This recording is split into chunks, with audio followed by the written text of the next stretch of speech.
আসসালামু আলাইকুম, সবাইকে স্বাগত জানাচ্ছি বিডি দর্পণের নিয়মিত আয়োজন আজকের দুনিয়ায়।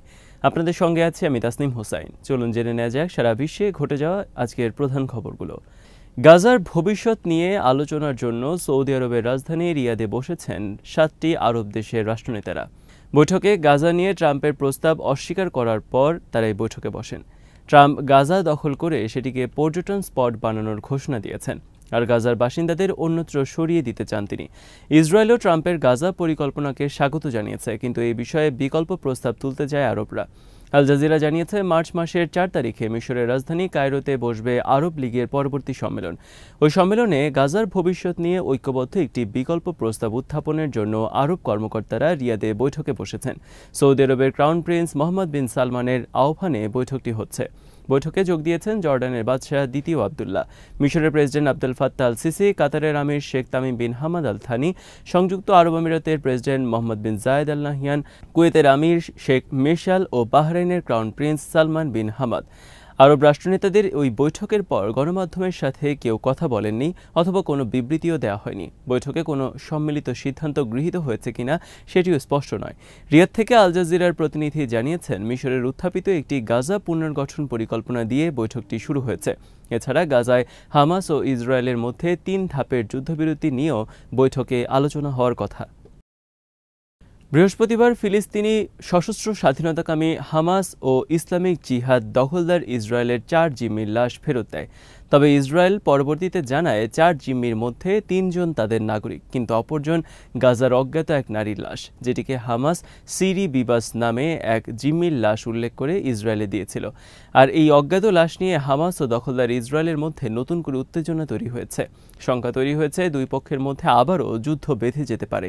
এমন অনিশ্চয়তার মধ্যে শুক্রবার রাতে দখলদার ইসরায়েলের কাছে একটি লাশ পাঠিয়েছে হামাস। রেড ক্রস গাজার খান ইউনিস থেকে হামাসের কাছ থেকে লাশটি নিয়ে সেটি ইসরায়েলি সেনাদের কাছে হস্তান্তর করে। হামাস জানিয়েছে এই লাশটি ইসরায়েলি জিম্মি সিরি বিবাসের। সংবাদ মাধ্যম টাইমস অফ ইসরায়েল জানিয়েছে, রেড ক্রসের কাছ থেকে সেনারা একটি লাশ গ্রহণ করেছে। এটি তেল আবিবের আবু কারিম ফরেন্সিক ইনস্টিটিউটে নিয়ে যাওয়া হবে। সেখানে পরীক্ষা নিরীক্ষা করা হবে লাশটি সত্যি সিরি বিবাসের কিনা।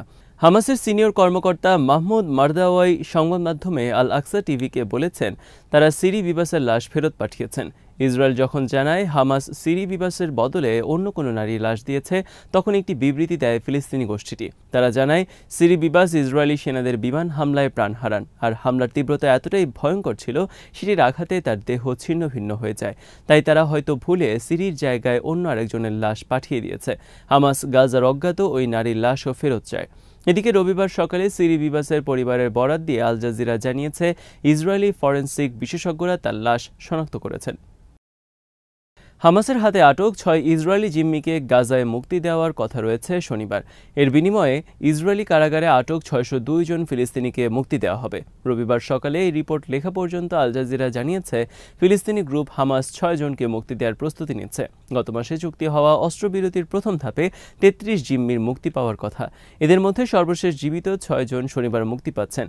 টাইমস অফ ইসরায়েল জানিয়েছে, 4 জিম্মিদের মধ্যে 27 বছর বয়সী এলিয়া কোহেন, 40 বছর বয়সী তাল শোয়াম, 22 বছর বয়সী ওমর শেমটভ এবং 23 বছর বয়সী ওমর ওয়েনকার্ড 2023 সালের 7 অক্টোবর ইসরায়েলি হামলার সময় হামাসের হাতে বন্দী হয়।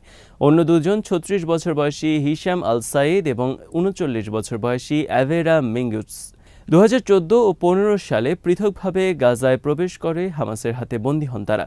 শুক্রবার এই 6 জিম্মির নামের তালিকা প্রকাশ করেছে হামাস। মধ্যস্থতাকারীদের মাধ্যমে তারা এই তালিকা ইসরায়েলকে দেয়। শনিবারে 6 জিম্মির মুক্তি শেষ হলে প্রথম দফায় যুদ্ধবিরতি বন্দি বিনিময় শেষ হবে। এরপর দ্বিতীয় দফায় একই চুক্তি আবারও হবে কিনা সেটি নির্ভর করছে পরবর্তী আলোচনার উপর। তবে সেই আলোচনায় এখনও পর্যন্ত বলার মতো কোনো অগ্রগতি নেই। তবে মধ্যস্থতাকারীরা যুদ্ধবিরতি বৃদ্ধি করার চেষ্টা করে যাচ্ছেন। বিভিন্ন মহল থেকে ইসরায়েলি সরকারের ওপরও চাপ রয়েছে বাকি জিম্মিদের ফিরিয়ে আনার। তবে নেতানিয়াহু সরকার সেটি করবে কিনা তা স্পষ্ট নয়। হামাস বলেছে, বন্দি বিনিময় চুক্তি ছাড়া কোনো জিম্মিকে মুক্তি দেওয়া হবে না। ইসরায়েলে পরপর ৩টি বাসে বিস্ফোরণ ঘটায় পশ্চিম তীরে অভিযান জোরদার করার ঘোষণা দিয়েছে দখলদার ইসরায়েলি বাহিনী। বৃহস্পতিবার ইসরায়েলে পরপর ৩টি বাসে বিস্ফোরণের ঘটনা ঘটে। দখলদার রাষ্ট্রটির প্রাণকেন্দ্র তেল আবিব শহরতলির 2টি এলাকায় এই ঘটনা ঘটে, তবে বিস্ফোরণে কেউ হতাহত হয়নি। অবশ্য এই ঘটনায় ছড়িয়েছে আতঙ্ক। সন্ধ্যায় বিস্ফোরণের পর তেল আবিব শহরতলি বাট ইয়ামের হালকা রেললাইনে সকল রেল চলাচল বন্ধ হয়ে যায়। এছাড়া ইসরায়েল জুড়ে বাস চালকদেরও তাদের গাড়ি থামাতে এবং সন্দেহজনক বস্তু আছে কিনা তার তল্লাশি করার নির্দেশ দেওয়া হয়। বার্তা সংস্থা আনাদুলো জানিয়েছে, বৃহস্পতিবার পার্কিং লটে 3টি খালি বাসে বিস্ফোরণ ঘটে এবং বেশ কয়েকটি ইসরায়েলি সংবাদ মাধ্যম এই খবর জানায়। পুলিশের বরাত দিয়ে ইসরায়েলি দৈনিক ইয়দিওত আহরোনত জানিয়েছে, এই ঘটনায় কেউ আহত হয়নি এবং তদন্ত করা হচ্ছে। পুলিশের একটি বিবৃতিতে বলা হয়েছে, বিস্ফোরণ স্থলে বিপুল সংখ্যক অফিসার মোতায়েন রয়েছে। সন্দেহভাজনদের খোঁজে তল্লাশি চালাচ্ছে এবং বোমা নিষ্ক্রিয়করণ বিশেষজ্ঞরা ঘটনাস্থলে পরীক্ষা নিরীক্ষা করছেন, যাতে সেখানে কোনো অতিরিক্ত বিস্ফোরক ডিভাইস বা সন্দেহজনক বস্তুর উপস্থিতি না থাকে। ইসরায়েলের পাবলিক ব্রডকাস্টার কান জানিয়েছে, বিস্ফোরণের এই ঘটনাটি কোনো সমন্বিত হামলা কিনা তা অভ্যন্তরীণ নিরাপত্তা সংস্থা শিনবেত এবং পুলিশ খতিয়ে দেখছে। পুলিশ হোলন এবং ব্যাট ইয়মের বাসের সাথে সংযুক্ত 2টি অবিস্ফোরিত ডিভাইসও খুঁজে পেয়েছে বলে আহরোনতের প্রতিবেদনে জানানো হয়েছে। ইসরায়েলি আর্মি রেডিওর পরে জানিয়েছে, বাট ইয়ামে পাওয়া ডিভাইসগুলোর একটিতে অধিকৃত পশ্চিম তীরের তুলকারম ক্যাম্পে হামলার প্রতিশোধ কথাটি লেখা ছিল। চ্যানেল 12 পরে জানিয়েছে, প্রতিরক্ষামন্ত্রী ইসরায়েল কাটস ইসরায়েলি সেনাবাহিনীকে বিস্ফোরণের প্রতিক্রিয়ায় পশ্চিম তীরে সামরিক অভিযান জোরদার করার নির্দেশ দিয়েছেন। প্যালেস্টাইন ক্রনিকল জানিয়েছে, শুক্রবার সেনা প্রহরায় পশ্চিম তীরের তুলকারম ক্যাম্পে প্রবেশ করেছেন ইসরায়েলি প্রধানমন্ত্রী নেতানিয়াহু ও প্রতিরক্ষামন্ত্রী ইসরায়েল কাটস। সেখানে ইসরায়েলি সেনাদের গুড়িয়ে দেয় একটি বাড়িতে প্রবেশ করেন তারা। এ সময় পশ্চিম তীরে সেনা উপস্থিতি আরও জোরদার করারও ঘোষণা দেন নেতানিয়াহু। যুক্তরাষ্ট্রের প্রেসিডেন্ট ট্রাম্প হুমকি দিয়েছেন, রাশিয়ার বিরুদ্ধে যুদ্ধে যুক্তরাষ্ট্র ইউক্রেনকে আর সহায়তা করবে না। তবে যদি ইউক্রেন তাদের সহায়তা চায়, তাহলে যুক্তরাষ্ট্রকে তাদের প্রাকৃতিক সম্পদের 50% মালিকানা দিতে হবে। দেশটির প্রেসিডেন্ট জেলেনস্কি এমন চুক্তি করতে রাজি আছেন, তবে তিনি এর বদলে যুক্তরাষ্ট্রের কাছ থেকে শক্তিশালী নিরাপত্তা সহায়তা চান।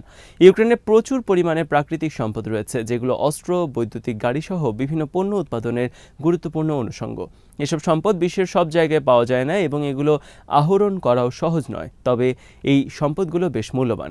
ইউক্রেনে যেসব প্রাকৃতিক সম্পদ রয়েছে সেগুলো চীনেও রয়েছে, তাই যুক্তরাষ্ট্র ও পশ্চিমারা চীনকে টেক্কা দিতে ইউক্রেনের সম্পদের দিকে নজর দিয়েছে।